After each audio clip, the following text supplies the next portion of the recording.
അതായത് ഞങ്ങൾ ഹെൽമെറ്റ് ഇട്ടിട്ടാണ് അവിടുന്ന് പോരാൻ ഞങ്ങൾ പോകുമ്പോൾ ഞങ്ങൾ പറഞ്ഞിട്ടുണ്ടായിരുന്നു. അതായത് ആനകളുള്ള സ്ഥലമാണ്. ഇവിടാണ് ആനയുടെ തൊട്ടടുത്ത് ഒരു 4 മീറ്റർ അപ്പുറം ഞങ്ങൾ നിൽക്കുന്നത്.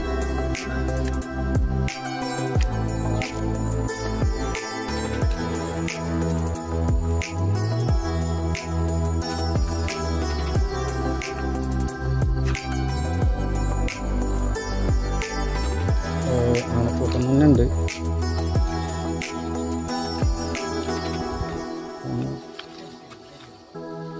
രണ്ട് ആനക്കുട്ടികളുണ്ട് കേട്ടോ. ഒരു ആനക്കുട്ടി